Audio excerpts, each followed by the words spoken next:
Welcome to the Terrible Podcast with your hosts from SteelersDepot.com, where you can find all your latest and greatest Steelers news. It's Dave Bryan and Alex Kozora, always lit, talking Steelers. And now, here's Dave and Alex.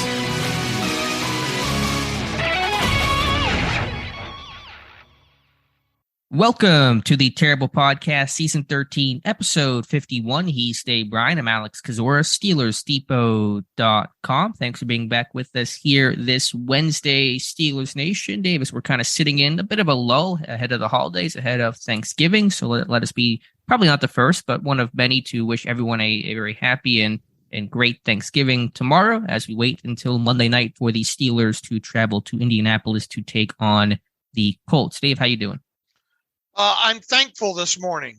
What are you thankful for? I'm thankful that my wife has already chased down the honey baked ham stuff and the turkey and the ham and all the fixings, and I haven't had to. I'm in so much pain right now. I haven't had to leave the house, so she takes care of all that stuff. Went to the grocery store, to the Walmart, and you know what a struggle that can be.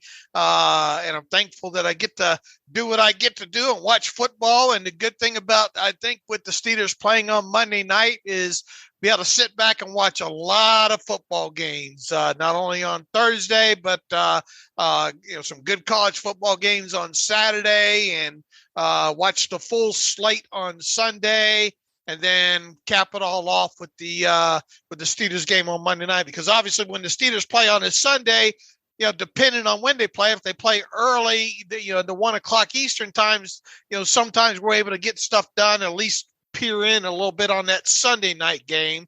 But for the most part, I end up having to rewatch a lot of the weekly games, but I'll be able to watch till my heart's desire, I think, this week. Yep, a lot of football watching for Steeler fans starting tomorrow into the weekend, and of course on Monday. So let's. What are you doing? You going to your mom's house tomorrow, and she fixing up all the fixings, or what? Yeah, she does a great job. She's a great cook, and so we'll do Thanksgiving at mom's house and kick back and relax and watch the game. So that'll be a lot of fun. All right, I'll be sitting around here manning the Vegas Metroplex. Yeah, the Western Division that we have there. All right, let's talk Steelers here. Mike Tomlin having his Tuesday press conference and going over the injury report. Listed the same three names he talked about exiting the loss to the Bengals. That is running back Jaylen Warren with his hamstring, wide receiver Miles Boykin with the oblique, and center Mason Cole with the foot. Tomlin saying that Warren's hamstring injury was not, quote, significant, but could keep him out of this Monday game just with that 1 week turnaround. Boykin seems a little unclear. Mason Cole, according to Tomlin, will probably be limited at the start of the week, but basically Tomlin says he expects him to play Monday night versus the Colts. Yeah, it's wait and see mode, I guess. The good thing here is that they have the extra day here, and that should help out a couple of these guys. I'm most concerned anytime you got a guy with a hamstring injury like that with Jaylen Warren. I think that's going to be the one to watch. They sure could use him on the field, for his regular complement of snaps and all like that. But I mean, it's not devastating. It's not something that you can't work around. And obviously Miles Boykin is one of your better special teams players, so that could be a loss there.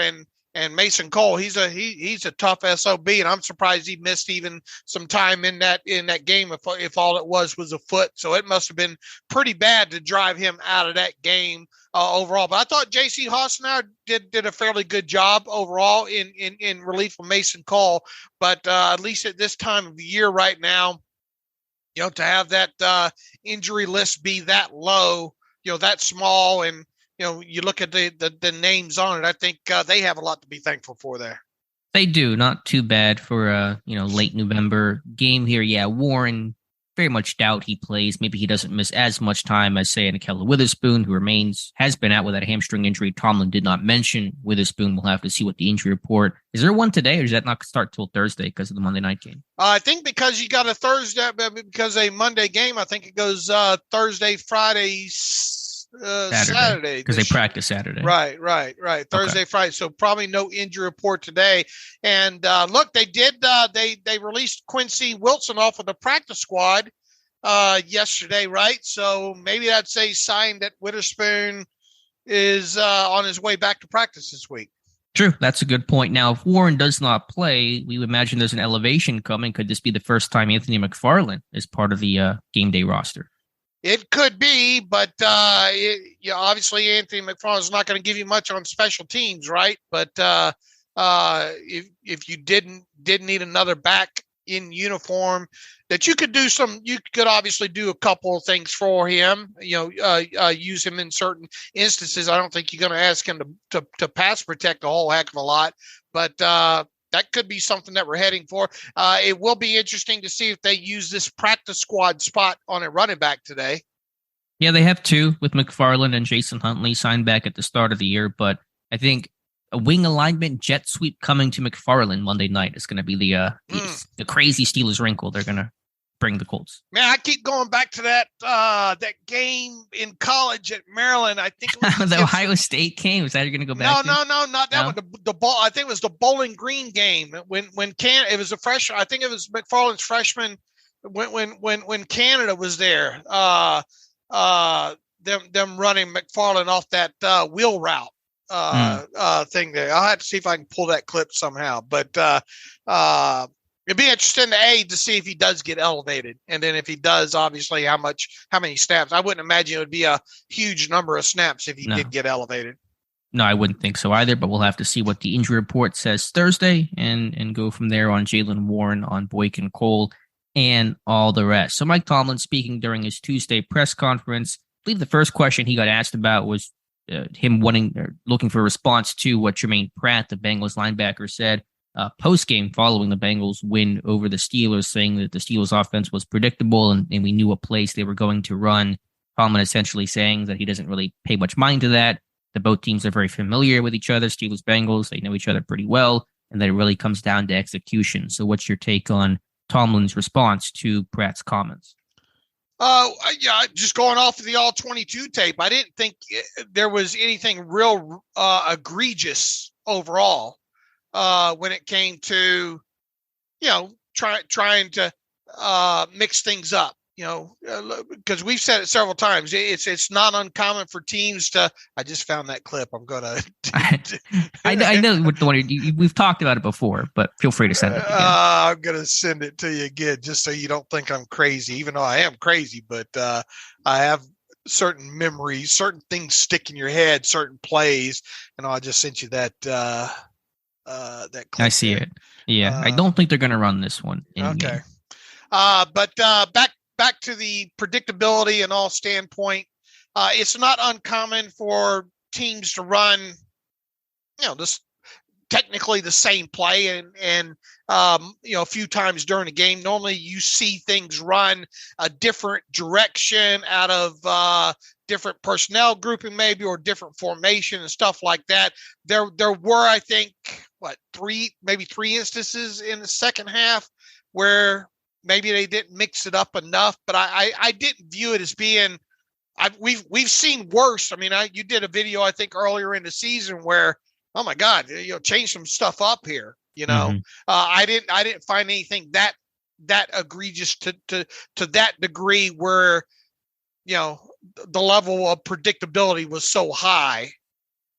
Sure, I'm with you. I didn't get that sense. I mean, with all the jet motion they run, they use that a lot, and they try to kind of play this cat and mouse game of, are they going to hand it to the receiver or not? And the one time they did the Sims, Pratt was the man who sniffed it out and made the tackle for loss. And so that's probably partially what Pratt is referring to. But I'm generally with Tomlin's comments of it's Steelers, Bengals. Pratt's been with the Bengals for several years. They know it's like when you play the Ravens. You know what they do pretty well. There aren't a lot of surprises overall. And in those moments, it probably does truly come down to execution. So it makes for a good headline, and we talked about it, but I'm generally in line with what Tomlin said. Right. And, when you win, you hear that stuff. When you lose, that's the stuff you hear from the other side and yada, yada. I mean, Look, predictable or not, keep putting 30 points up on the board. Hopefully your defense won't give up 37. It wasn't and there were a lot of, I think kind of execution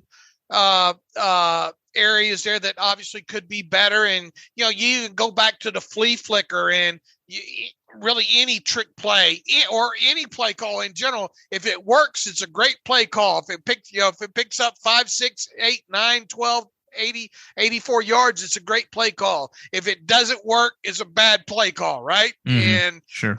You even go back to something as simple as that flea flicker that they ran. Now, was the time I understand what they were doing because they had, kind of had a big play and want to kind of hurry up and then kind of catch them and that way there.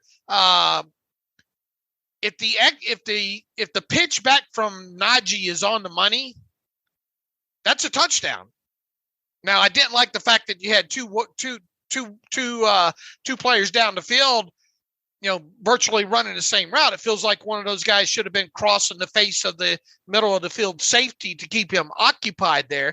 But even so, if that pitch back to Pickett is clean, if he throws to the outside receiver on that, that's a home run touchdown. And I believe he turns that loose if the pitch is back to him clean. Yeah, it certainly didn't help, but I think the spacing was weird and it probably muddied the picture because Kenny still had time to throw it deep if he wanted to. There was still an opportunity there, but I think it was a little bit of weirdness. I think he gave up on it real quick. I think he did give up. He got pressure. He got pressure late. Right. But I think he still probably could have fired it deep, but the spacing was probably throwing him off a little bit. Who do I throw to? Who's actually running which route? Because they're trying to disguise the run fake, and so Pickens comes down like he's going to block, and he's right next to the tight end, and they never really separate. So I think there were a lot of clunkiness on that play. It feels like the tight end should have crossed the face towards the middle of the field. Yeah, I hear you there. So anyway, that's Tomlin's answer on Pratt. And again, I'm okay with that answer. I'm less okay with the answer Tomlin gave about Diontae Johnson's lack of involvement. And Tomlin asked about, Johnson not having a big impact in this game. 5 targets, 4 catches, just 21 yards. And Tomlin saying, quote, "Let's be frank, okay? Diontae is the known commodity within the group. People are going to have an agenda to minimize his impact on the game, particularly in significant moments, possession down, red zone.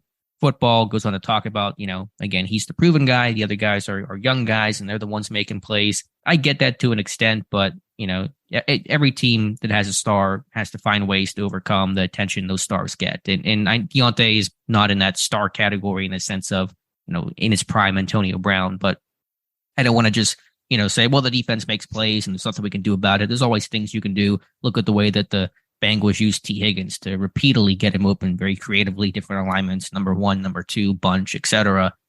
They used him really smartly, even though Pittsburgh knew that Higgins was going to be a really key component of that game. So Tomlin's answers to me seems a little bit of the excuse making. Sure. And I would 100% agree with that. Now, there's starting to be, I guess, a lot of dissent in the direction of Diontae Johnson, saying, "Man, you paying him all this money, and look at his stats. He's not producing." And that overall is the correct assessment. He's not producing there. And he's probably frustrated. Nobody, I don't think you can blame him at this point either. Here, I don't think they're using him. I to be honest with you, I feel for the guy. I really do, Alex, because I think that he still has the separation. I think the route running abilities there. I think there have been instances that he has been open and hasn't been distributed the football in his direction there.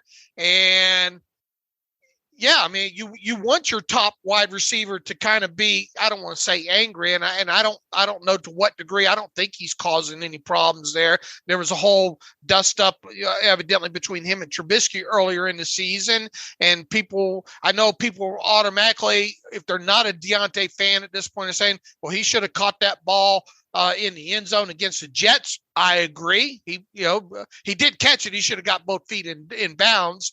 There was another one over there in the corner of the end zone. I think against Buffalo? I think that, yeah. So what I'm trying to say here is he's not without his faults here. He has left a couple of plays on the field here, but I've got an article for those of you that want to visit Steelers Depot on Thanksgiving. I'm going to have kind of a more in detail what I'm about to talk about now. What I did is I went back and looked at the ways that Diontae Johnson was successful in 2021 compared to how he's been, what his primary targets and all have been this year. Alex, if you let's look at the top 5 target distribution for Diontae Johnson last season by route. Okay. Slant was his, and these, let me throw out some credit here to Sports Info Solutions. They do a great job with this stuff. And we kind of match some of this stuff up with the charting that Tom Mead does as well too. And it really does paint a very good picture overall. 2021 slant, 22 targets. That was his number one targeted route in 2021. 22 targets, 14 receptions, 171 yards, 122 yards after the catch. With that, he had an average depth of target of, I think, 4 yards and an average depth of completion yardage of 3.5. In other words, that's where he caught the ball down the field, 3.5 yards past the line of scrimmage. So shorter routes on the slant. He had a lot of production in that area there. That was his number one targeted route in 2021. The next one was the out routes with him. 21 targets, had 14 receptions, 98 yards, only, not surprisingly, only 20 yards after the catch with that, because you're obviously running out, right? And in that.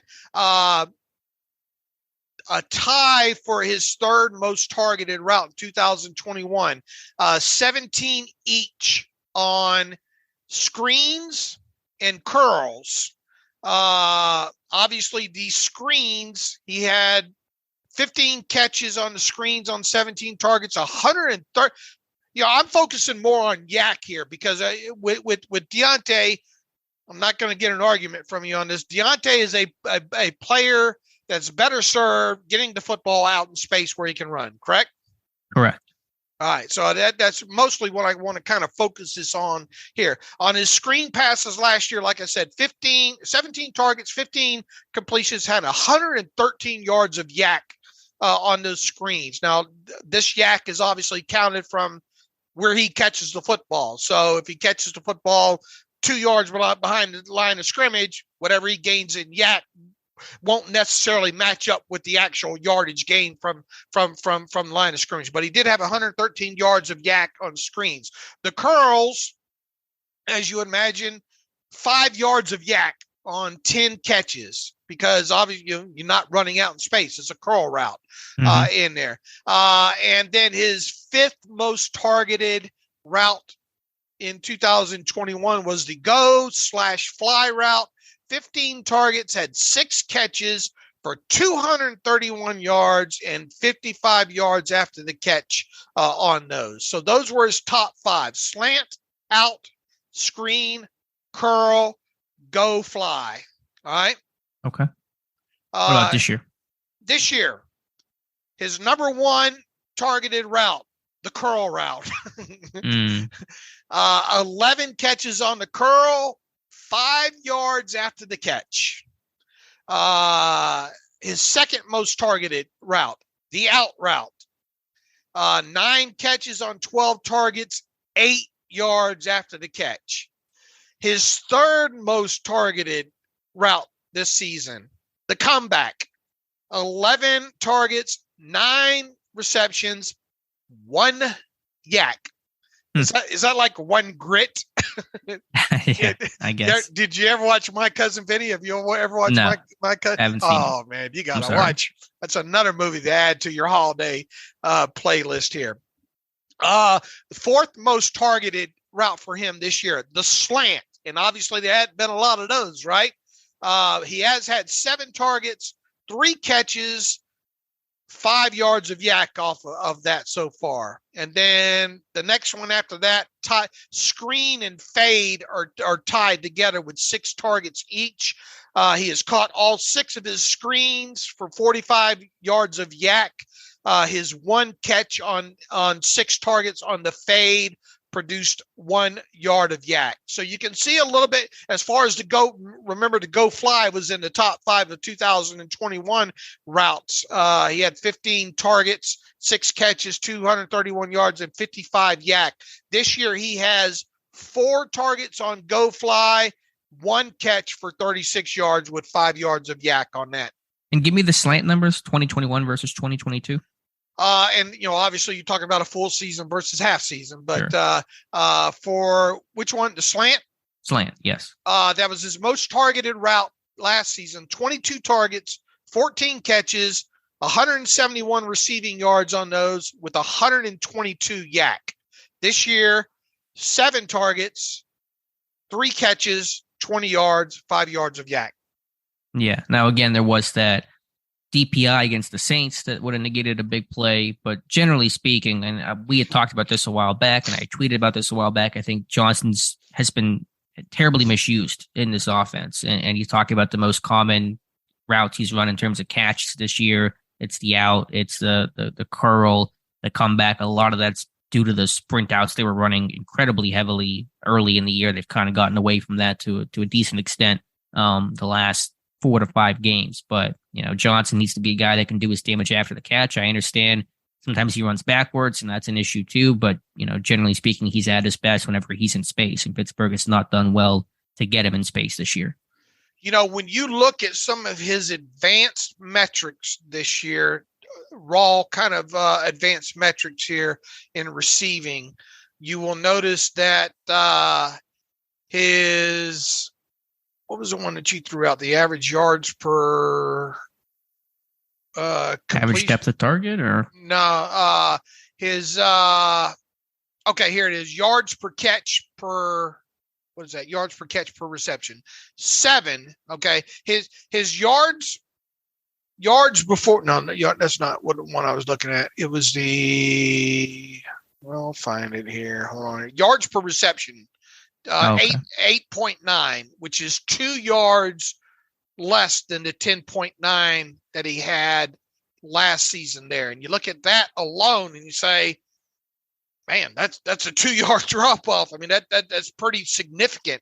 Now, when you look at some of his advanced metrics here with Diontae Johnson, you really start to see, I think, you get to kind of the picture painted here. His average depth of target this year is the most it's been for his career, which is 10. So his average depth of where he's being thrown the football is further down the field than normal. And that's because a lot of what he's doing is these comebacks or, comebacks, curls, and outs. His yards after catch per reception, though, is where you see the big drop off, where he's obviously not getting the football out in space. 1.9 yards after the catch per reception versus 4.9 last year. Got some news coming in here. The Steelers have signed Master Teague and nice. To the practice squad and released Rennell Wynn from the practice squad. Oh, they didn't use the open practice squad spot. They had a corresponding move there. No, they signed 2 players, Jamarcus Bradley, so they did use the space, right? Oh, okay. I didn't see the second player. I'm sorry. Okay, gotcha. Master Teague is back. Nice. Yeah, that's good. He's healthy. He looked good very briefly in camp, and then sprained his ankle severely, and then got waived injured and all that kind of stuff. So that's the running back spot with Jalen Warren being hurt. So there's the running back we talked about a bit earlier. Now, will Teague actually be elevated, or is it just the extra scout team and depth? We'll have to see. But there's your running back. Yeah, and that's a sign that Warren will obviously be very, very limited, at least in the early portion of the week. Probably not going to practice at all there. But back to Diontae here. You see what I'm getting at, right? Your yards after the catch per reception are way down because he's not catching the football out in space where he can run. Right. And that's what's caused his average depth of target to climb. Yeah, no, I mean that I'm with you, lockstep. I think he's been used along the sideline.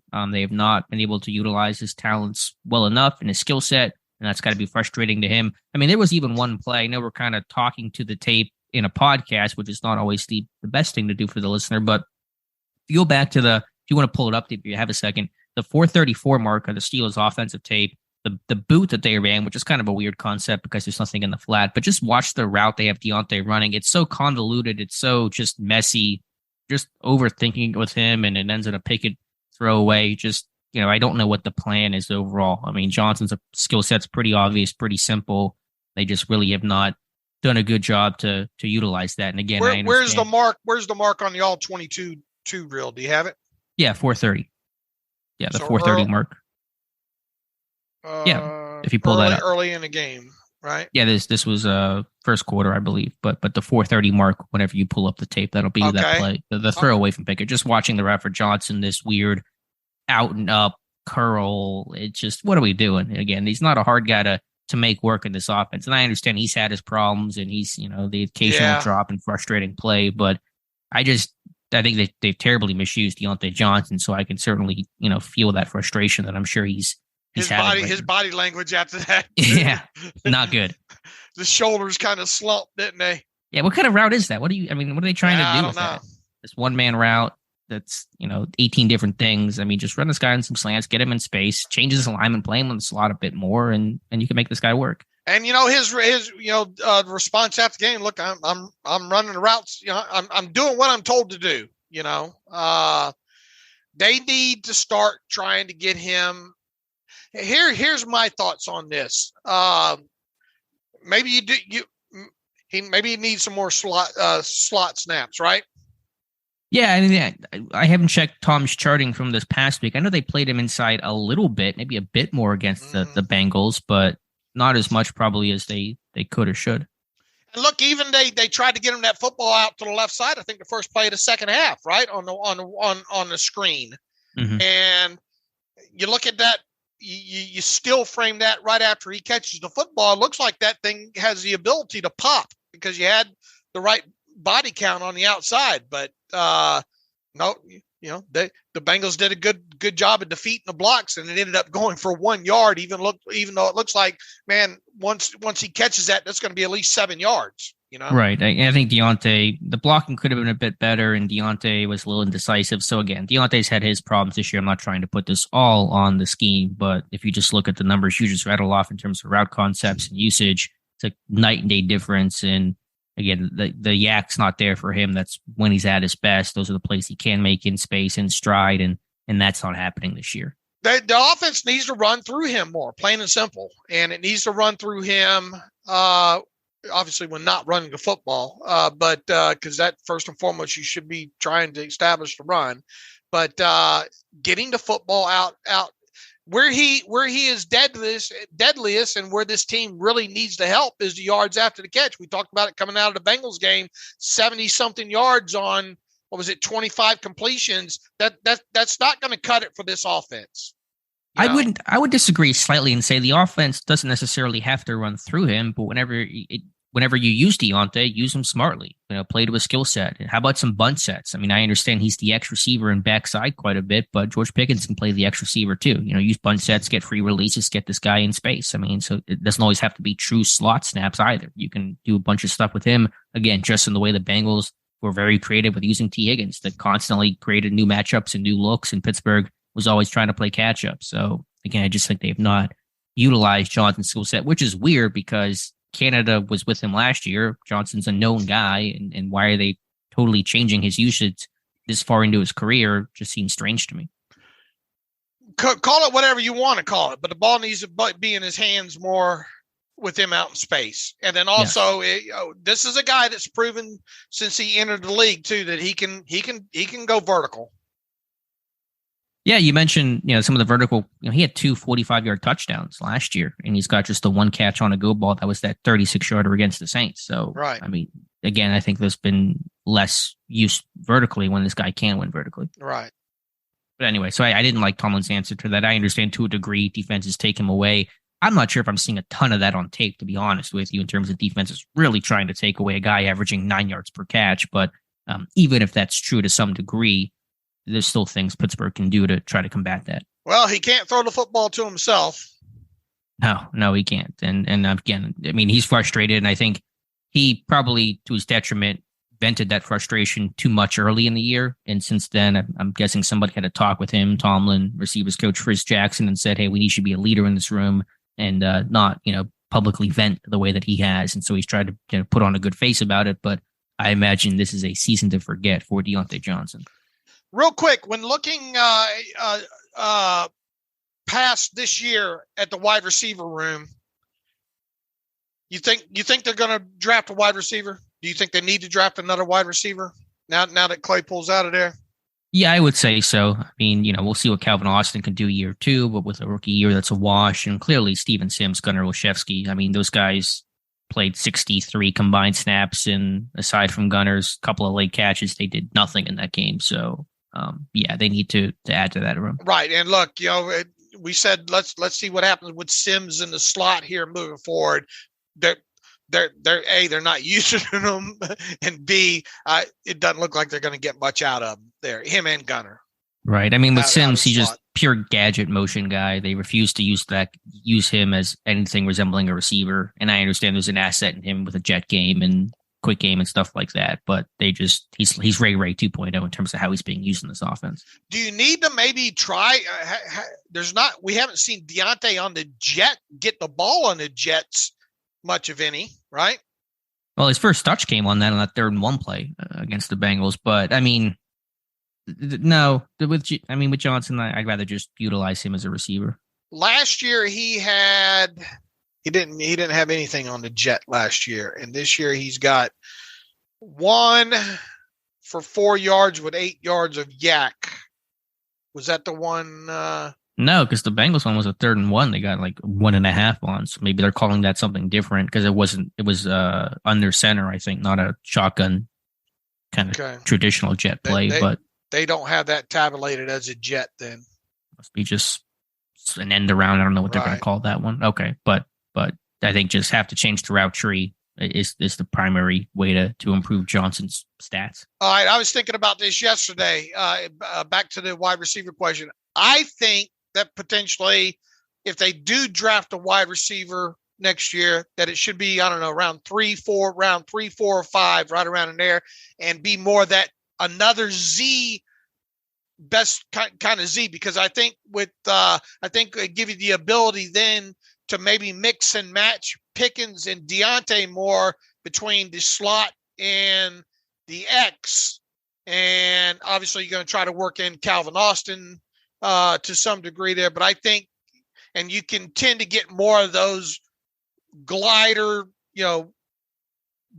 one trick ponies, if you will, 3, 4, 5 as far as the Z. Is that kind of the skill set that you think they should look for in a wide receiver next year in the draft? More of a Z type, another Z type?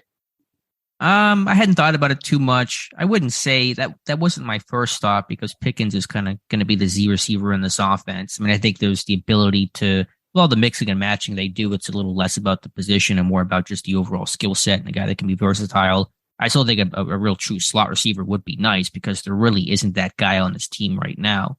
It wasn't Chase Claypool and Austin, we'll see what he has, but it's hard to really bank too much on him at this point. So you have Diontae as your generally every down X and George Pickens as your generally every down Z.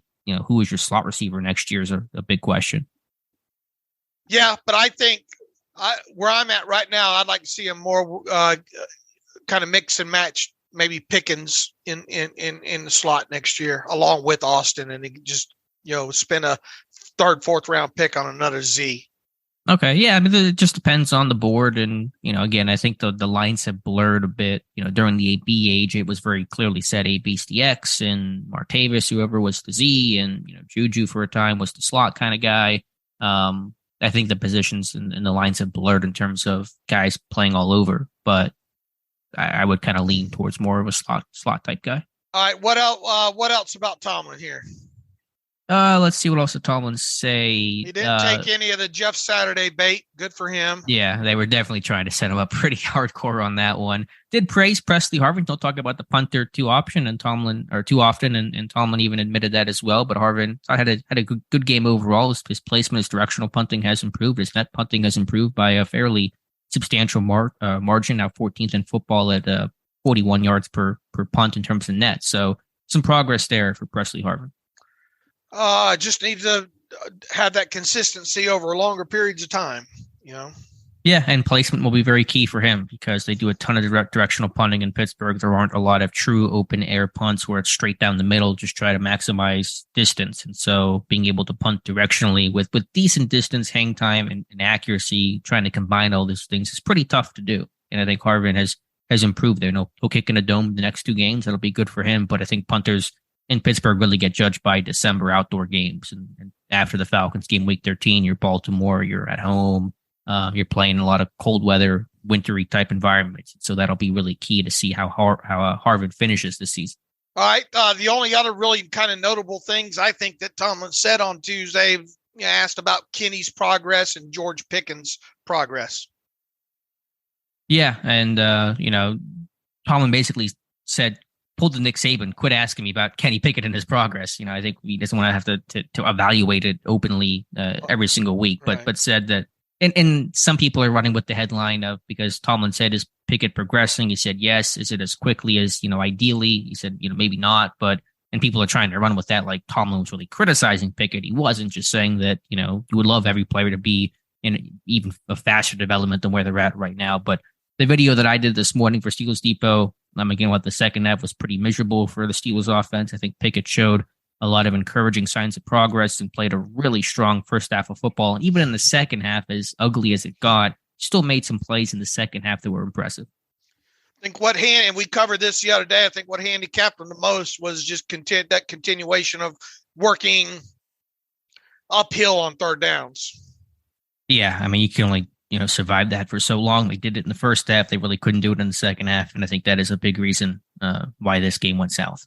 Overall, though, I still maintain, by going back and watching the tape, and then obviously your breakdown this morning on the site, it's some of the best football, at least in that game, that we've seen Kenny Pickett play to date.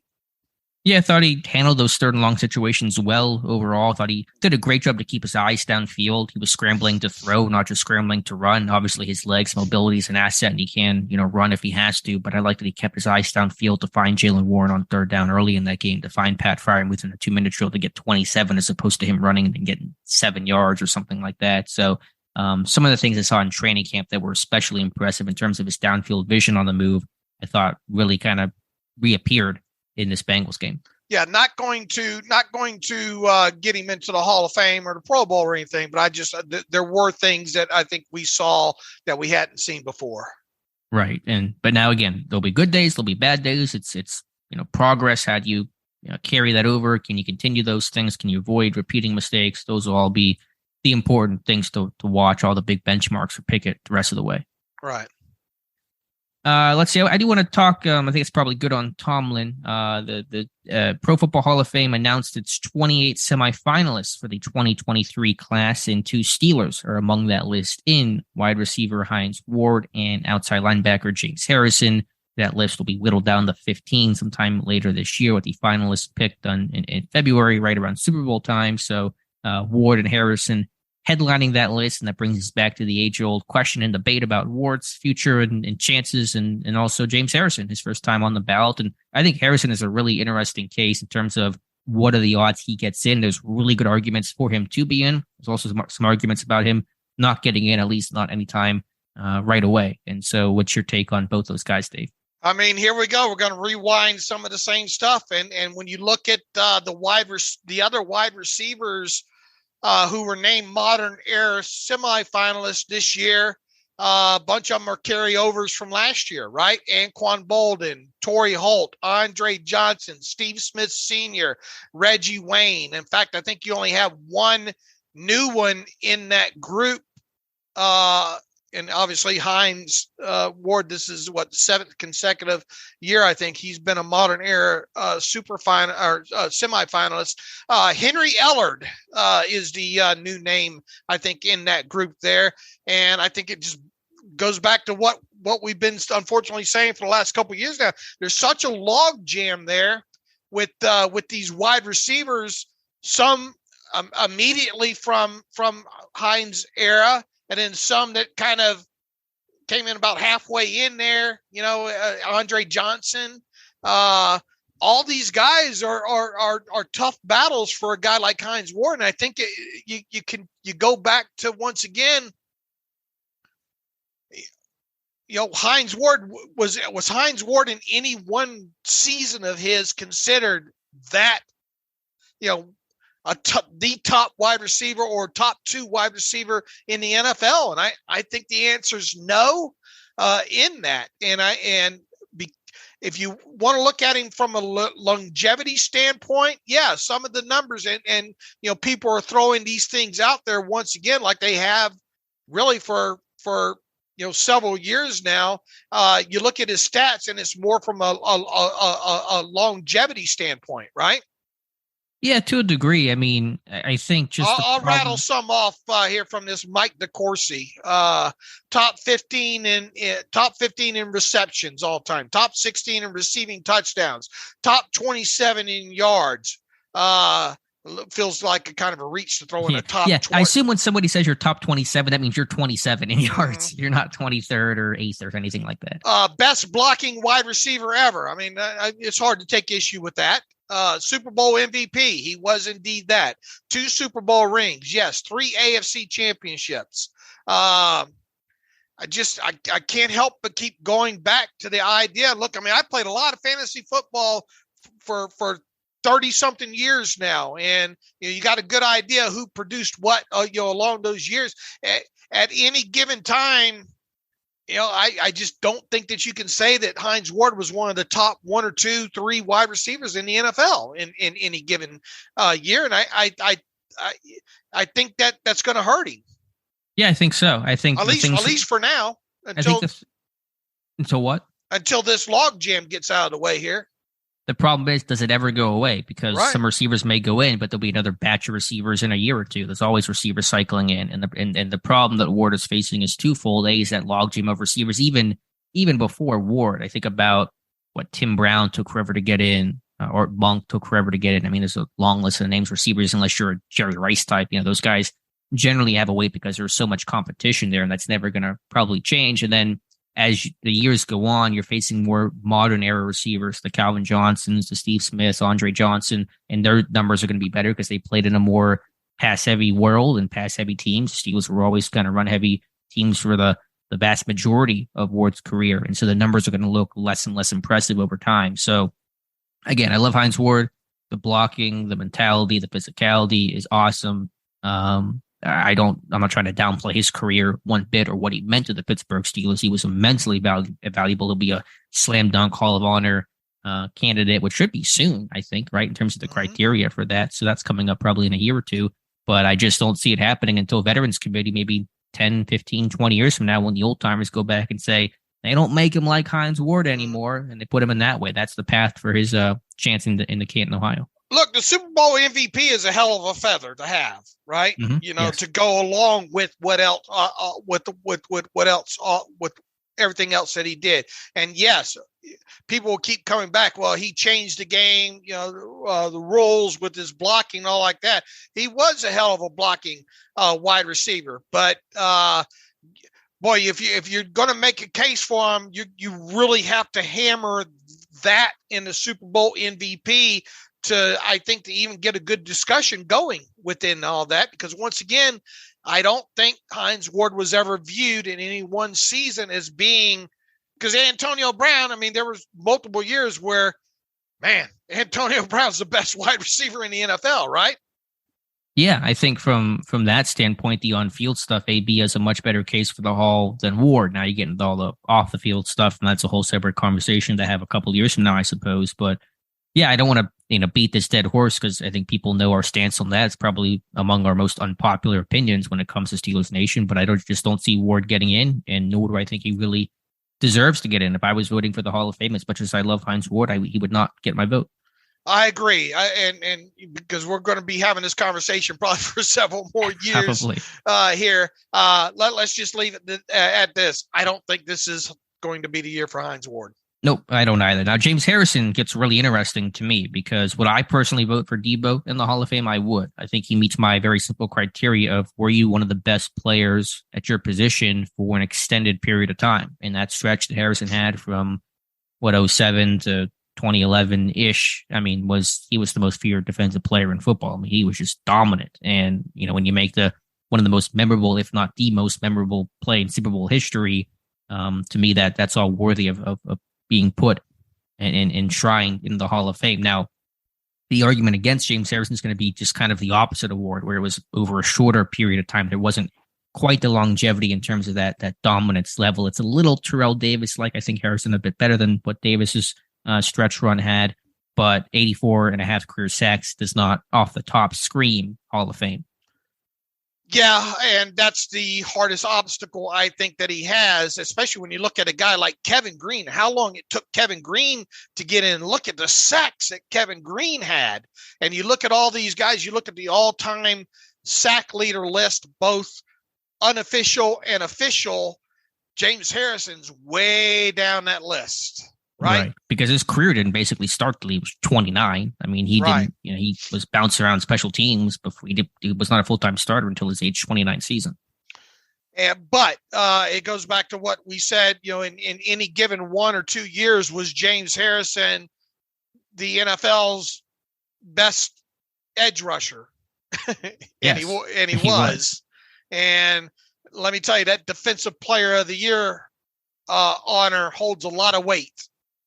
Absolutely. But again, you look at what only 5 Pro Bowls, only two All-Pros. And so that's, Hines Ward. Well, Hines Ward is only 4-time Pro Bowls. So I guess that he didn't make as many as even Harrison did. But that'll be the interesting discussion. And you look at the competition, Harrison will have plenty of competition this year. DeMarcus Ware had 125 or 138 sacks, and Dwight Freeney had somewhere similar. And so it'll be interesting to see the debate between those guys, because I imagine they're not all going to get in this year. So Ware was a surprise exclusion last year. And I will say, Richard Seymour got in last year. He only had 57 career sacks. And so that was kind of a surprise there. So maybe that's some hope for James Harrison on the lack of sacks aspect. But it'll be interesting. Again, there is going to be competition for Harrison's spot as well. Who are the locks in this class? Has to be Joe Thomas is one of them, right? Yeah, Thomas. I just had the article. Let me pull it up here. Joe Thomas. Revis. Yeah, I would say Thomas and Revis are really strong odds. And then from there, everyone else gets kind of debatable. Right. And you have to think probably one wide receiver gets in this time, right? I don't know who it will be. Yeah, I mean, Steve Smith, Devin Hester. Devin Hester will be really interesting to see how the voters handle him in terms of... You view him as more of a returner, though, I would think, right? Well, yeah, I mean, that's his thing. But the weight of that, I mean, arguably the greatest return man ever versus that's kind of the 95% of what he was. So I don't know really how the voters will view him. What about Rodney Harrison? What do you think about when you think about Rodney Harrison? A little Hines Ward-like, where it's very good, but not. Again, I'm very much a gut guy when it comes to Hall of Fame. You say the name. If I go yes, then you're in. If I him and haw or say no, then no, you're not. So I would say no. The 5 that I said I would personally vote in from this list, and there is no, I think it's 4 to 8 is the criteria that can be voted in. But I said Joe Thomas, Darrelle Revis, Dwight Freeney, James Harrison, Patrick Willis, and offensive tackle Willie Anderson. Yeah, Willie Anderson, another one I left out there. That's a strong one. Yeah, so we'll see. Again, I think Harrison will Harrison be part of the finalists? I think will be a good starting point. I think he will. Ward, I doubt he will. I'll leave it at this when it comes to Harrison and Ward. I like Harrison's chances a lot better of getting in this year, obviously, than Hines Ward. But my gut tells me neither will. Really, you think no one Harrison? Huh? You think no one on Harrison? Yeah, I don't think this is the year for him. You think he gets in at some point in the next 3 years? I think it's possible, depending on depending on who he's up against there. Yeah, I think he will. I don't know if it'll be this year. I think he does get in at some point, though. Some point relatively soon. Now that we've run off all the Steeler fans. Yeah, let's jump back into this Bengals loss after Dave and I have watched the all 22. Let's start with the Steelers offense. What are your impressions of their offense in this game?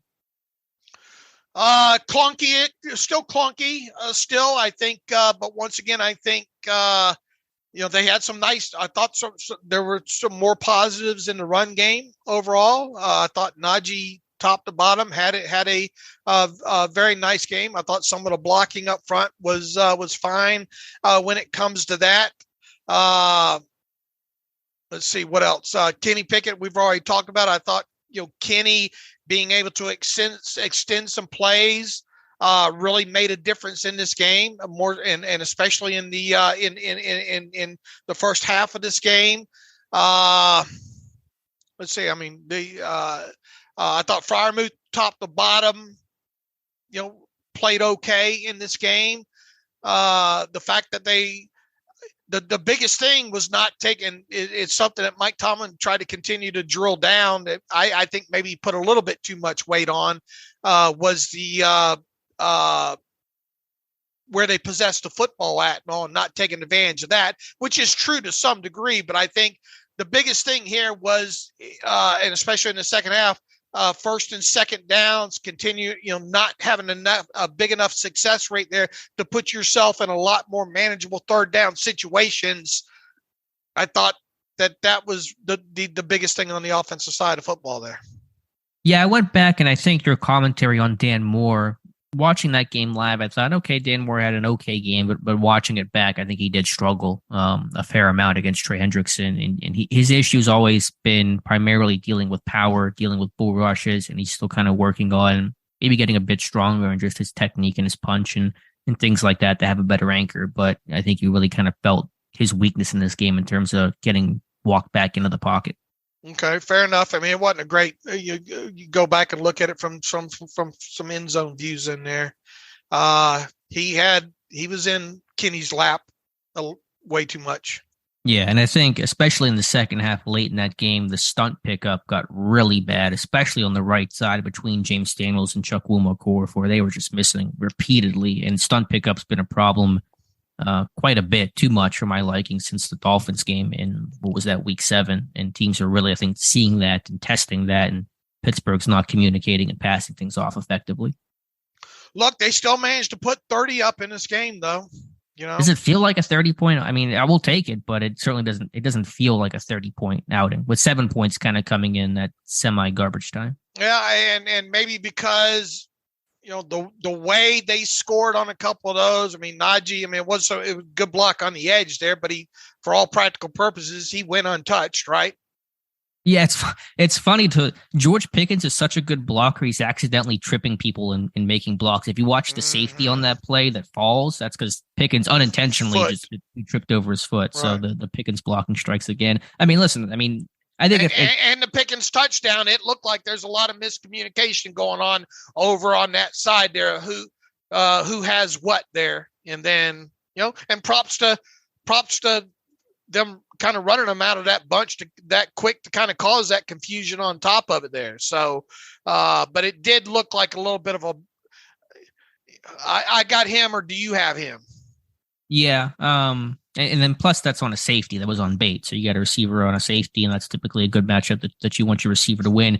Pickett did a great job to stand tall. I thought Pickett's standing tall in the pocket, taking shots on both that touchdown to Pickens and the Yankee to Pickens as well, which was nice to see them hit that after missing that on the first play against the Saints, or against the Saints in week 10. So it was good to kind of see them, work on that and hit that better in the game. So yeah, I mean, the first half was good. I think it doesn't feel as stronger a 30-point performance because the second half was so bad. I mean, they effectively scored 3 points in, meaningful action there. And so it was such a sour note that it kind of makes you forget about, but was a pretty strong first half. Sure, and there were some nice runs in there outside of even the long one for a touchdown that Najee had. Yeah, but man, these linebackers run free too much for my liking. I understand it's never going to always be perfect and things like that, but to me, Logan Wilson was way too often on block, both in screen game, both in run game. And Jermaine Pratt was making plays. I thought Pittsburgh had a tough time cutting off backside defenders on some of the zone stuff, and just too many guys running free to have a consistent and truly efficient run game. And when you watch that, I had that tape running at the same time watching that 49ers game the other night there. Yeah, they do things a bit differently. They run with attitude. They know they're going to block you up. They get guys, man, that damn Trent Williams, man, for how old is he? 34, 5? I think he's older than that. He's like 38 or something. Man, how old is Trent Williams? That guy can still get out there in space, and when he does, that's a Mack truck coming at you. There, they do such a great job of really just, we're running, and you're not going to stop it. And they get guys down the field on that. I mean, that you look at the demeanor of their run game and what they do. The Steelers are not even in the same area code.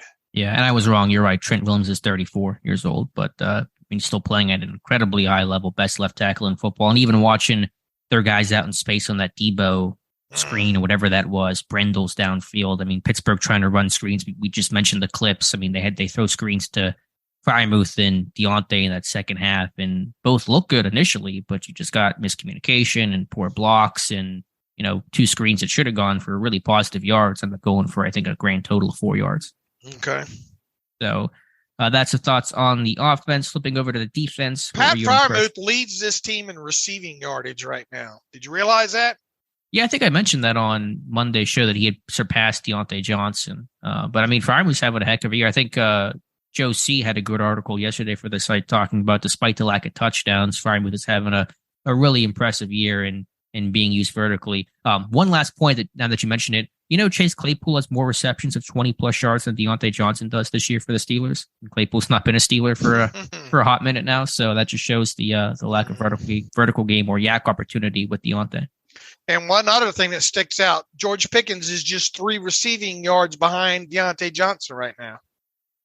Yeah, I mean, it feels like Deontay's been... Do you think that's a Kenny thing? Because it seems like Pickett hasn't looked to Johnson as often as Trubisky did. Yeah, is there a reason? I don't want to feel like he's ignoring him. There was one play where Johnson's backside X and they throw the out to him, but Pickett there's been times in these last few games that there were some situations where he could have. I think Tyler Wise even pointed one out late last night on one of those underneath shallow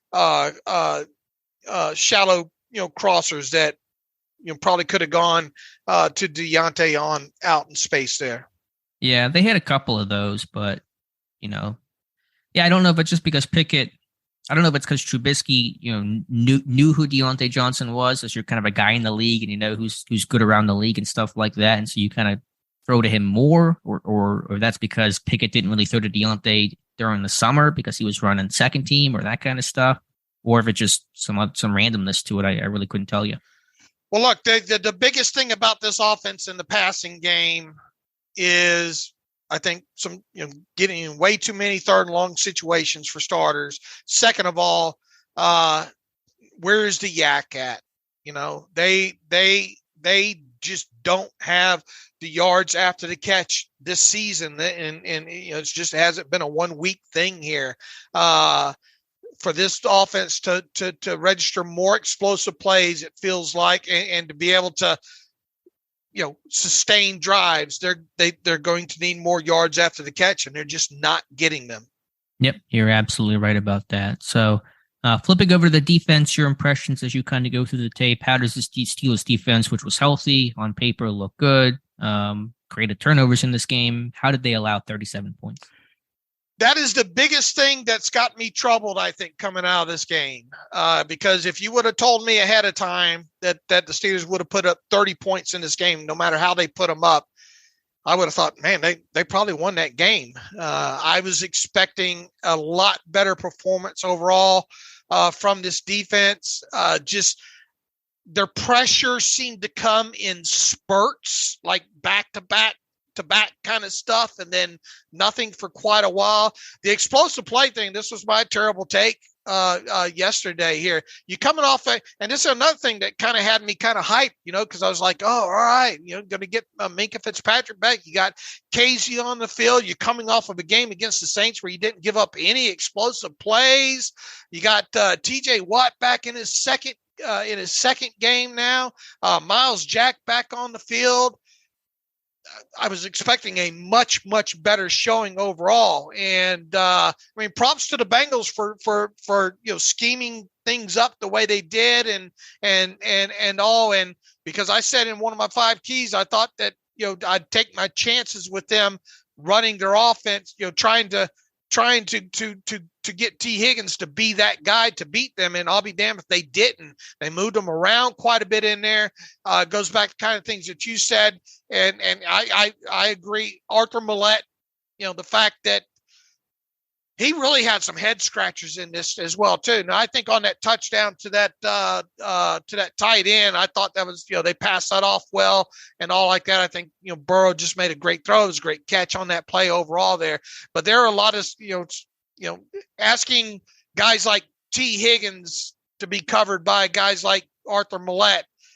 I think you're asking for it in that. Also on that first touchdown there on the screen, where's Arthur Millette going on that play?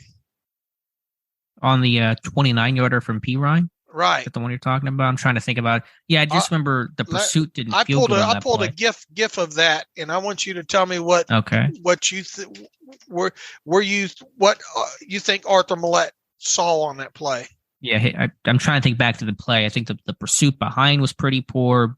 Bush gets knocked down, and he's kind of got man coverage on the back that play. Then Minkah's kind of getting double teamed, and here comes your gift there. All right, let me see here.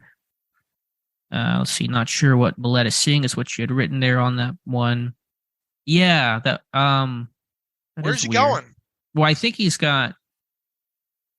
Yeah, is it man on Boyd, and it's a delayed reaction. So that's a weird one. Yeah, that's a good point. Because there's not any play action there to make him think that this is a run or anything. Right? Well, he's keying Boyd. That's what he's looking at, but he's pretty late to run across with him, and Spillane is kind of taking him, but maybe there's miscommunication there. All right. So, and that's because we don't know, is this a situation where Spillane's wrong, where he should have done something else? That's a good point. Look like it. No, it doesn't look like it. Yeah, it's hard for me to explain being that. out of, because he's, by the time the ball's thrown by Burrow on the dump off to P. Ryan, Millette's damn near at the hash. Mm-hmm. And he's out of the play. And he's not going to get back there. So then if you look at the moment that P. Ryan catches that football, because Bush has already stumbled and fell, and people are saying that block in the back. I'd be a little pissed if I was a Steelers fan if I got called for a block in the back on that, because I think Bush is already headed towards the ground.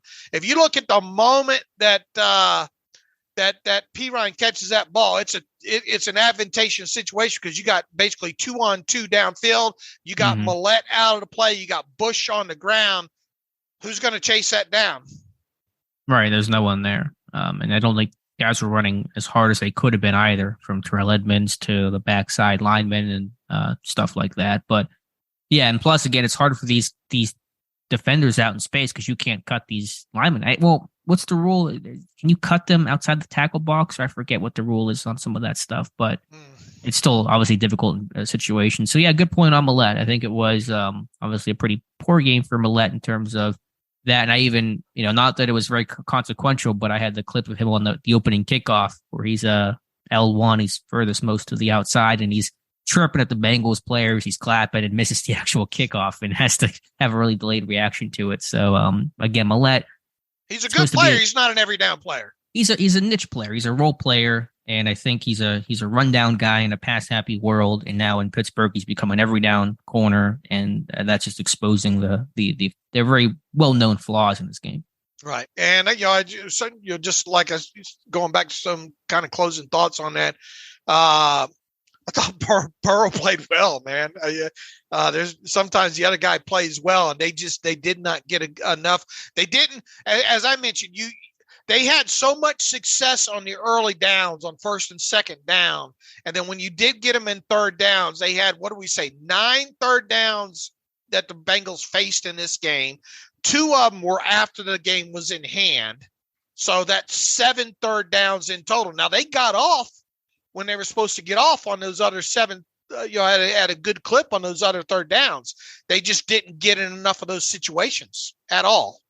Right. I mean, I imagine if you look at the first down, average yards gained from this game, the Bengals are probably doubling or tripling what the Steelers did in terms of their first down success, or second down success. I mean, you think about the 93-yard touchdown drive they had that kind of clinched the game for them. They did not face a single third down. They were just in first and second down the entire time, so they really played ahead of the sticks. Then when you compound that by that screen game, the missed tackle by Spillane, not saving grass to defend there. One of the other screens was Miles Jack getting hung up in trash and couldn't get over in that. All that compounded things. Right, yeah. In terms of what else I saw in this game, again, just realization, needing that number one corner, someone who can really make a play, contest consistently. I understand corners are never going to be 100%. They're going to lose matchups just because of the nature of offenses and the rules and those kinds of things, but really could use a lot of number 2 corners on this team, no number 1, and that's an obvious issue, I believe. Some of the blitz stuff was interesting. They showed some different looks. I think Pittsburgh has copied some of this stuff other teams do, showing some of those mug and sim pressures. In this game, they had Spillane over nose a lot on third down. They really were spreading out the defensive linemen. It felt like though that you knew they were going to drop out of a lot of those. So right. Yeah, I mean, they were mixing up the pressure. You think about the Levi Wallace interception, that's Spillane looping around and tips that pass, and that leads to the pick there. So, I mean, I think it had some success, but just doing different things kind of caught my attention. A lot of cover 2 invert in this game, both with one safety or with both corners inverting the play cover 2. So there's a lot of post-snap picture changing there that Pittsburgh's trying to do. But again, I just kind of go back to the cornerbacks not making plays and linebackers missing tackles. When you look at Burrow overall and what he did, just 2 completions of more than 15 yards down the field in this one. Yeah, I mean, he didn't have to. Pittsburgh was trying to keep things in front, even without Jamar Chase. But again, T. Higgins just lined up all over, and I have the breakdown of him. Really a good distribution of his targets were different places as the outside receiver in the slot, number 3 bunch, and those are things that I would like to see Pittsburgh incorporate more into their offense, really scheming guys open. And then when you look at their touchdowns, so many of them came with the ball being distributed behind the line of scrimmage, right? Yeah, well, I mean, 3 went to Piron and the 4th went to Trenton Irwin, who was a secondary read on that play. So, again, T. Higgins was the guy between the 20s, and the unknowns and more lesser-known players finished those drives off. And again, Higgins, I made the comment on Monday that he didn't have a catch in the first quarter. Also did not have a catch in the fourth quarter. So he did all of his damage in about less than 30 minutes. I think Tyler Wise in his turning point, it was really those drives there in what was it the third quarter there? I think more fourth quarter, but fourth quarter, yeah. Fourth quarter where they just could, the Steelers, and then one of them obviously turned around and the Bengals marched down the field. That was the nail right there. Right. I think Tyler said, after the Watt interception, you only get a field goal, and then they had 1st and 10 in Bengals territory on the next 2 drives. They don't get even a field goal attempt. Both of those drives end in punts. So that's a story of the game of the second half overall. Which side are you most disappointed with coming out of that game? I know you had the take of the blame goes all over the place in this game. My feeling is, though, I was more let down by the defense than I was the offense. Yeah, if you made me choose, I would probably say the defense, because your offense did score, even discounting the late touchdown, still 23 points, which is their season high. I mean, that can win you games with this defense. And, I guess I've just kind of been used to being let down by this offense that I'm not surprised by the second half kind of sucking. So the defense playing that miserably when they got healthy, especially if this team had injuries, you would say maybe that's the reason why. But for this group to be finally healthy and struggle to that extent, I'm more disappointed in them. 50 explosive plays allowed by this defense. In one of those games, they allowed 0. So now 10 explosive play touchdowns. They unfortunately lead the NFL in that category. And one of those obviously came against the Bengals as well. They got to get that sewed up. Yeah, they do. How many big explosive plays did they allow last year? I'm sure it was probably more than 50. 68, I think. What are they on pace for then? 85. Okay. Oh, God. 85, which would I didn't go all the way back, but I'm going to go out on a limb and guess that would be a franchise record. I wonder about what they gave up in 2017. If I had to think of a recent defense that allowed a lot of big plays, I'm just going to try to look that up here quickly. Right. So you're saying explosive plays, anything 20 plus? Anything 20 plus, and you can throw out the no plays and all like that, obviously. Yeah. Do you think they allowed more or less in 2017 than they are on pace to do? Oh, it's less. I think it was around 60 something. Oh, you already looked it up? Okay. I don't know if I went back that far, but it feels like I remember it was around 60 something. I mean, if you get this right, I mean, how could like you? 63, I'm just gonna 62? let you play. All right, we'll lock in your guess here. I see what's probably true. I will lock in 63. All right, we'll see how many. Hopefully, I sorted this here correctly. Regular season plays allowed 20 plus yards. Pittsburgh, you said how much? 63. Answer is 58. So you were close. Pretty much on the mark there. But so Pittsburgh's almost allowed as many this year in 10 games as they allowed in the entire 2017 season. Right, and remember the Saints none, so that's 9 games technically. Yeah. Yeah, and they've allowed 35 plus points in 3 games this year. Now 2 of those were against the Bills and Eagles and all that stuff, but defense has work to do as well. All right, Dave. I think that probably wraps it up. Any final thoughts on the All-22?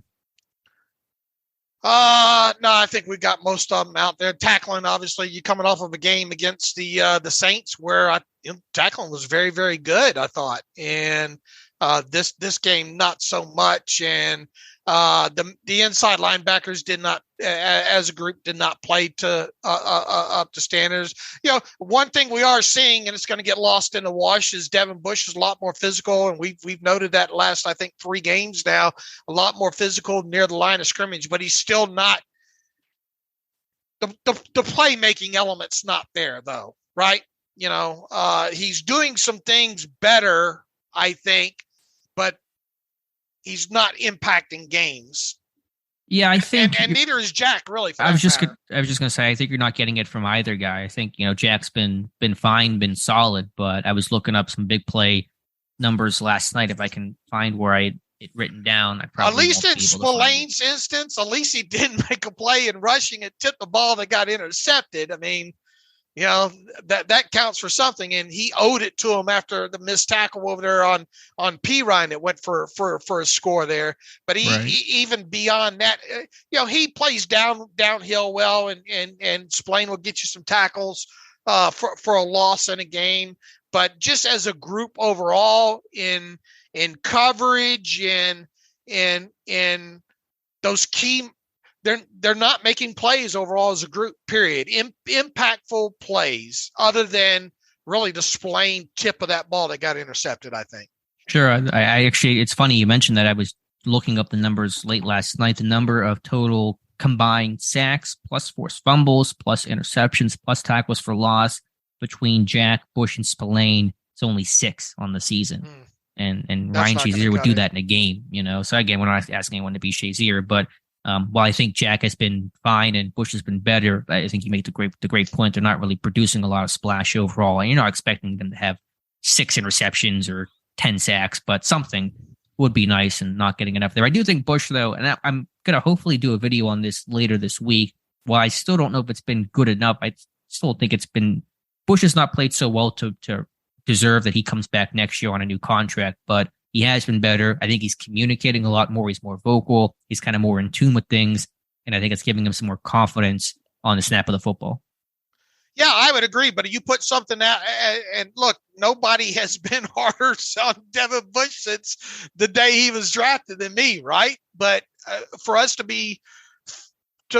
do what we do, we have to make sure we praise the good with the bad. And I think there has been signs of his game getting better, but it's not enough. You know, it's and the whole inside linebacking crew as a whole. I kind of envision Miles Jack being a little bit more productive than what he's been so far this year, and he really hasn't been. And what if you bring Bush back? You bring him back on a minimal deal or a deal somewhat similar to Terrell Edmonds signed, but you do so with knowing that he can lose his spot. Sure, I understand. I'm with you there, but yeah, I still want to highlight some of the improvement for Bush because I've been pretty critical of him as well. So I may do that later in this week, just because I think he has been certainly more physical, and I just like his demeanor and his body language and his the way he's communicating. I think has been much better than where it was last year. I mean, you look at this team's got a lot of holes, doesn't it? Yeah, they're Swiss cheese, man. They got a lot to work on. A lot that they're in some places where, like, left tackle, do you upgrade that? Do you stand pat with other holes? There's some debate there. So they have some obvious ones and some. I don't think you can go into next season with this 5 that you have right now. I agree, but how much change do you make, and where do you start that change? I look at that 49ers offense. I want that for Christmas. I'm pulling that out of the catalog. That takes some time. You can't get that 2-day shipping, unfortunately. I'll take a moment here and rattle off some of these guys that are unrestricted free agents. I'll send you the list. I know you've already seen it. Maybe you retweeted. Yeah, I saw you got a lot of good feedback on that when you tweeted out the list the other day. Maybe you care about it. Maybe you don't. But Anthony Miller, Benny Snell Jr., Cam Sutton, Chris Wormley, DeMonte Casey, Derek Watt, Devin Bush, Jesse Davis, Josh Jackson, Carl Joseph, Larry Ogunjobi, Malik Reed, Marcus Allen, Mason Rudolph, Miles Boykin, Robert Spillane, Terrell Edmonds, Trent Scott, Tyson Alualu, Zach Gentry. How many of those guys you pounding the table for to be brought back for more than minimum? I'll take all of them back. You know me. I'll sign Alex. I'll re-sign Alex Kozora for a veteran benefit deal because I can cut him. Love you too, Dave. Happy Thanksgiving. Very, very easily. How many of those guys are you pounding the table for more than a minimal deal to be back? Yeah, I was doing the exercise in my head when you asked the question on Twitter, how many of these guys would you try to re-sign? And there was a lot of no's that I came back to. I mean, the guys, we could talk about Cam Sutton. I bring back Chris Wormley as a rotational defensive lineman. I mean, for the right price, obviously it's got to be pretty cheap, but I would consider that. Casey, yeah, I would consider that, but again, pretty cheap. And then from there, Marcus Allen for the minimum, fine. Boykin, I'd bring him back, but again, pretty cheap. Gentry. I'm talking about guys made it more than, let's say, $3 million because of inflation and all like that. Yeah, I mean, how many guys are even going to be in that conversation? Sutton. What are you doing with Ogunjobi? Yeah, I think he's played well. Good, but not am I gonna lock him up for $8 million, right? Yeah, am I gonna lock him up for a deal at that level? No, I'm not. So I think it's Cam Sutton, and who else is even gonna have a chance to get more than $3 million? Right. I mean, I don't know if any other name on this list would qualify. Right. I mean, Casey maybe, right? Not for $3 million. I mean, the guy missed half this year, and how much is he playing for this year? Veteran minimum. Yeah. I mean, maybe you get that high with him. On the safety market. I mean, Edmonds got 1 point. What did Edmonds get? 2? 1.5? And what are you going to do? I mean, you got to re-sign one of those guys, don't you? Or do you just draft and go with it? No, I think you got to bring back. I bring back Edmonds. I don't know. I have no idea what the market's going to be on that. Okay. I guess it'd be similar to this past year because this place, right. I think it's a bit better than last year, but it's still going to be similar. Right.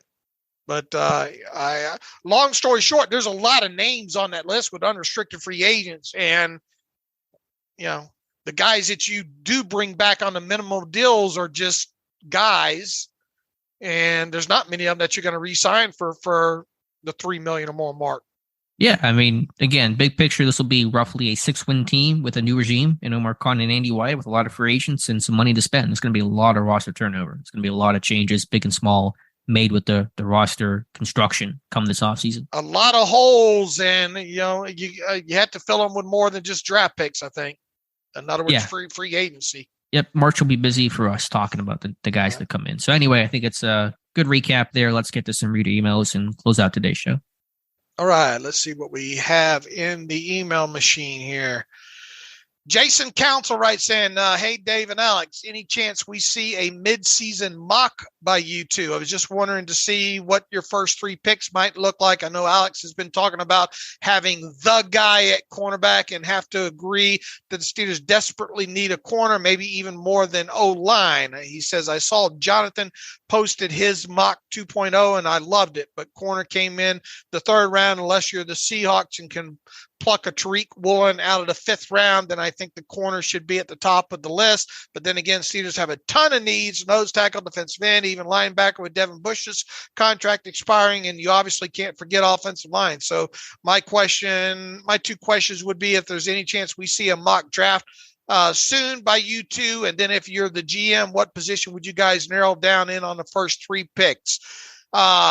I'm not doing a mock draft anytime soon because I've got so much to learn still about this class. And that's why we got guys like Jonathan on the staff now, because he can dedicate some of his time more to the college game during the season, and why he can do kind of mid-season mocks like he's doing. So it's up to Alex if he wants to feel like doing a mock draft now, but I would be doing people an injustice if I did one right now. No, I'm with you. I'm not going to do one either this year, Jonathan. Maybe doing one almost weekly just to kind of give some draft primer. Also, as an article going up today on some Senior Bowl invites and guys to already watch for who'll be playing in Mobile next year, come January. So look for that. But I will not be doing draft stuff until the end of the season. Right. Just because we wouldn't be doing it justice, I don't feel. And if we're not behind something that we feel like we know enough about, then we're not going to do it. And that's why, once again, we have Jonathan doing that stuff there. As far as position goes now, I realize, I'll tell you this, I'm not to the point where I think it should be a cornerback in the 1st round, unless you can guarantee me that guy is going to, A, start right out of shoot, and B, you're going to let him travel. Yeah, traveling's an interesting discussion. They haven't done that since Ike Taylor. So, but I mean, we agree this team needs to find that top corner. They don't have anything resembling that right now in the roster. Sure, we broke it down the other day, right? What's going to happen? I don't think Witherspoon's the guy. I think Wallace is a backup. Cameron Sutton probably needs to play in the slot, right? Yeah, or at least he's not. I mean, I like Cam Sutton, but he's at best a number 2, not going to be a top flight cover corner.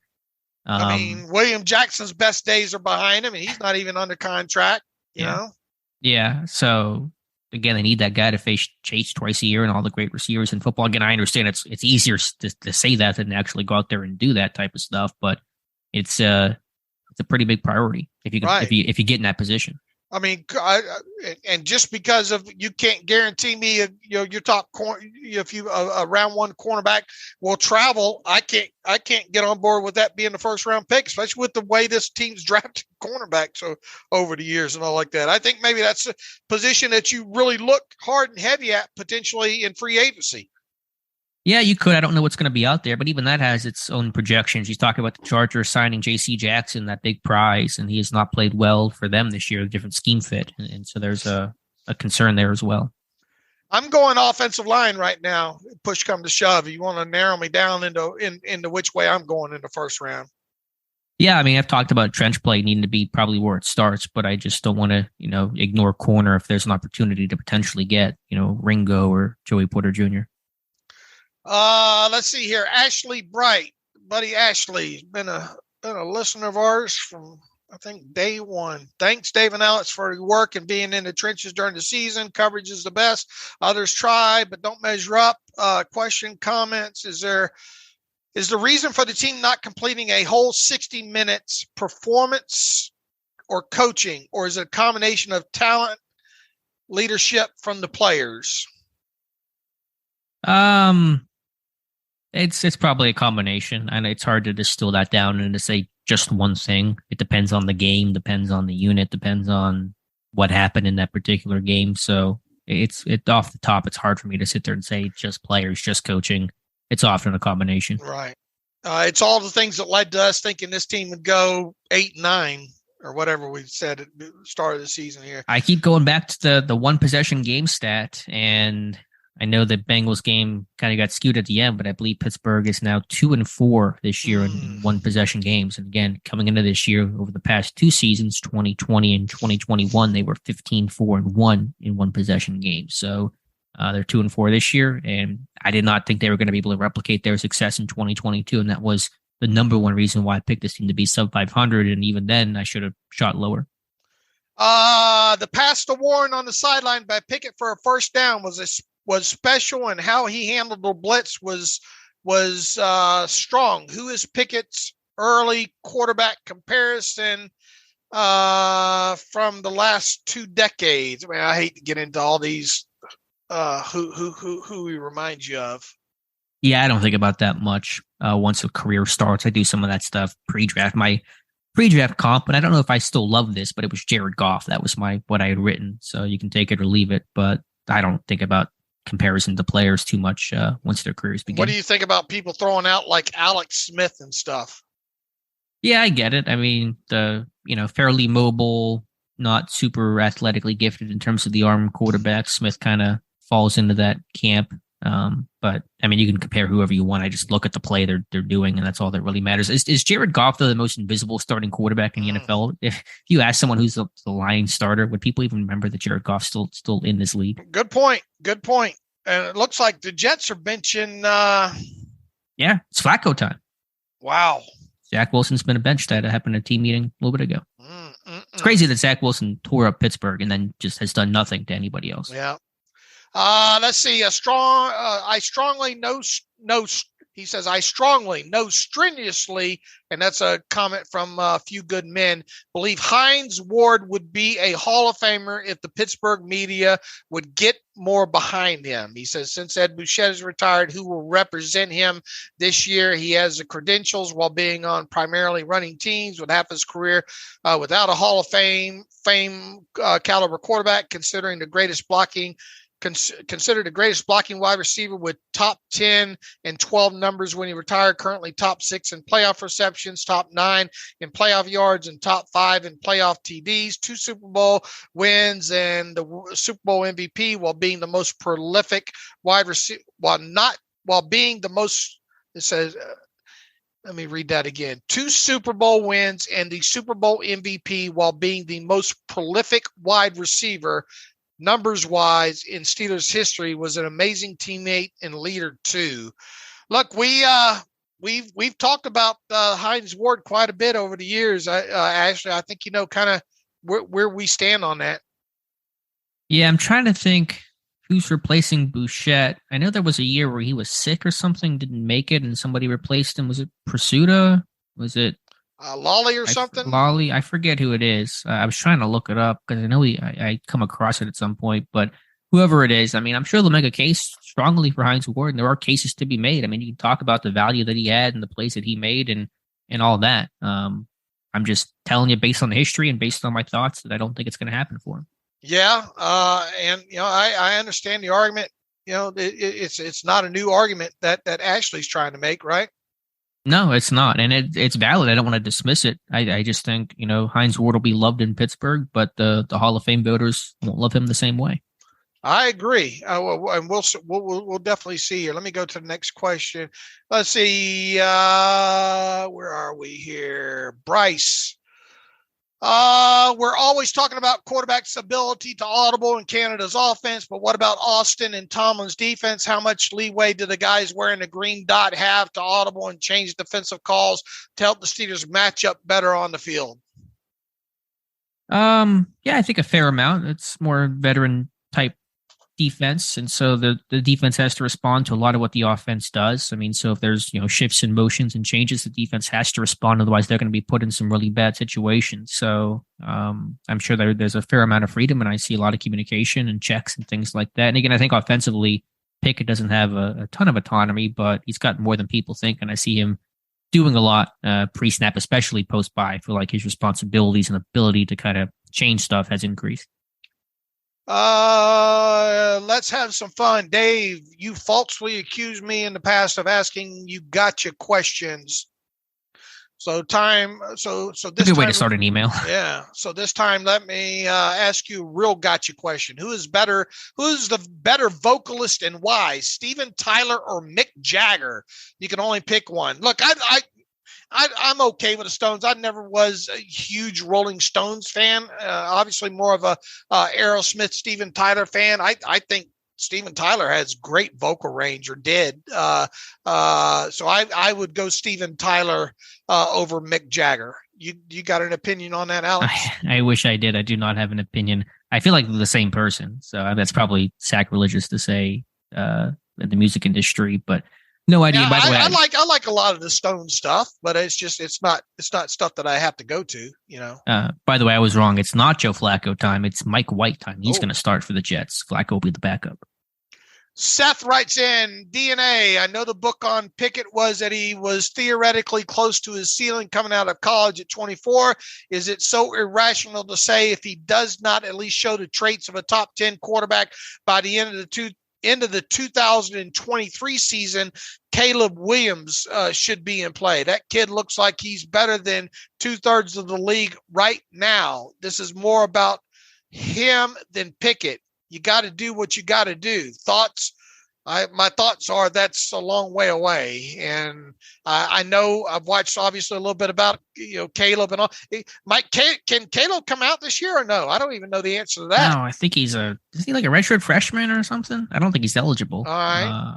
Let me check. I mean, he looks like he's going to be the guy, like the next Trevor Lawrence in terms of the hype and all that. But yeah, that's all a long ways away. It looks like a true sophomore. Man, I'm not sure if he's redshirt or true. He's a sophomore right now, but I don't know his exact status. If he is redshirt sophomore, then he would be eligible. I haven't heard much about draft stuff, so I don't think he would be. Because if he was draft eligible, we'd probably be hearing him a lot more when it comes to being part of that conversation of Bryce Young and C.J. Stroud. Okay. And there's not a lot. I haven't followed the conversation about him, to be honest with you, about his draft status. I mean, he's going to be one of the top quarterbacks whenever he does get into the draft. He's a true sophomore, so he will not be draft eligible until next year. All right. Well, I mean, let's just see how Kenny progresses and not talk about 2024 draft just yet. Yeah, I'm with you there. Chris Warren. Hey, guys, I agree that a great pass rush can cover up some warts in the secondary, but quarterbacks adjust by getting the ball out really quickly. And while T. Higgins had his way with a number of defenders, no one sticks out like a sore thumb any more than Arthur Millette. I get that he is a good dude and a smart, tough guy. I understand that he may be a bit better playing downhill than guys like Norwood, but is he better playing downhill than Casey? I'm not so sure, and Casey looks pretty good in coverage. I hate to say it, but Millette seems like one of those guys that Tomlin loves and insists on playing regardless of whether there's a better player riding the pine. What do you think? Well, look, I mean, we've talked about, Millette's role has kind of had to go into something else, right? And he's become almost that, in any sub-package situation, he's on the field. Yeah, I mean, when there were a lot of injuries, his role had to expand because there weren't a lot of other options in terms of guys who were available. But this group has gotten a lot healthier, and they certainly had options this past week to play Norwood in the slot or bump Sutton inside, play Pierre outside. They chose to do neither of those. So, last year, Millette last year, aside from a game or two where there were injuries, he played on like 30 third downs. I mean, he was not a third down guy at all. Now he's an all situations guy. I'm not sure why they've kept his expanded role, since the group's gotten healthy. But yeah, I get the feel that Tomlin loves him. And I like Arthur Millette a lot. I think he's a really good glue guy, really good teammate in that locker room, good energy setter, good tone setter, good presence. in that room, but he's got that Corey Ivy feel where he's a little over his skis. So if I'm Pittsburgh, I'm definitely, working to get other people on in some package football. One last one. George Herrera writes in, hey, guys, happy Thanksgiving. George in Virginia here. Quick question. What does Mitch's contract going to look like next year, assuming he doesn't play another down this season? His contract's going to look like it's going to be too big of a contract for the Steelers to carry for him as a backup. Obviously, if he doesn't, he's not going to hit any incentives this year, shouldn't. So as is, it's a $8 million base salary with him and cap number 10.6 because of the prorated signing bonus. The question becomes, do you want to pay him $8 million to be a backup to Kenny Pickett next season? I think the short answer to that would be no. Yeah, and I don't think Trubisky wants to hang around too much as the backup. Now, Pittsburgh can do whatever they want with him, but I think there'll be a mutual decision to part ways in some form or fashion this offseason. Unless you can get him to somehow look, he's still going to at I think 29 next year. He's still going to think that he can maybe battle one last time for a position, and just for the Steelers to pay a quarterback $8 million to back up. I don't see that happening. So I think come around March or so, you say goodbye to Kenny. I mean, not Kenny, Mitch. Yeah. I mean, is that probably through a cut, right? I don't think they're able to trade anything. I mean, unless there's a team out there that says, look, we believe in him and we think $8 million. If you think he can start for you and do a good job, then the $8 million number really isn't all that. Right, but how many teams think that, to your point? Right. I mean, you call the Giants because they were the other team he was going to go to if Pittsburgh didn't sign him, but Daniel Jones playing well, expensive backup. I'd give Brian Daboll and Joe Sheen a call, but that's probably the only place that would theoretically take him. I mean, it beats, if you could get a fifth or a sixth for him outside of cutting them, the dead money is going to be the dead money anyway. So, yeah, I'd call around and see if anybody thinks that they like him and want to take on that $8 million. Odds are probably low that they won't. Yeah, I think they're really low. When it comes to free agent ads, this team's going to have to sign a veteran quarterback because there's Rudolph's gone. Trubisky, we assume, is going to be gone. It's now then just Kenny Pickett, so they're going to have to add a veteran. Yeah, it's going to be your boy, Jacoby Brissett. Yeah, no, I think Brissett's going to say, hey, I played decent 11 games in Cleveland, man. I'm going to go try to compete somewhere to be a starter somewhere. So I don't know if Brissett will even be on the table. I don't know who it's going to be, but they're going to have to add some veteran arm.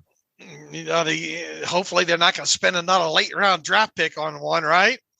I mean, they're going to have to add. They're going to bring 4 quarterbacks to camp, so you're going to have a veteran, maybe 2. I think they do a futures contract. They sign a veteran, and they probably do an undrafted free agent in terms of how they fill out their quarterback room.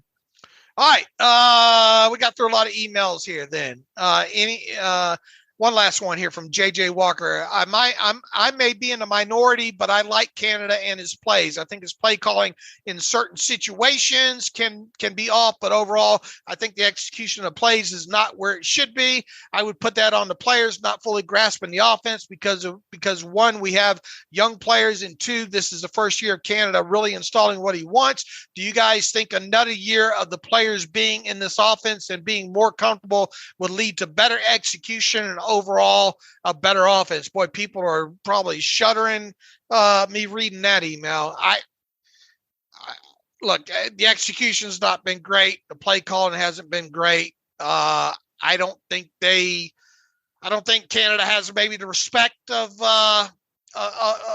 maybe a lot of, or confidence, I should say, in what he's trying to do. I don't think that's probably being conveyed enough. I'll be surprised if they don't move on from Canada.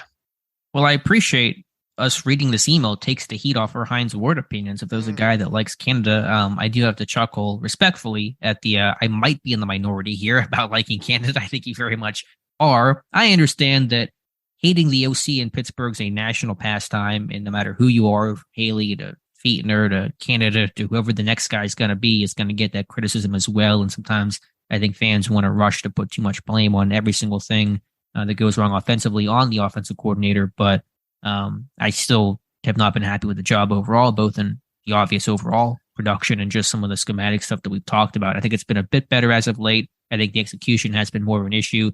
as of late, as opposed to the play calling and the scheme and the plan.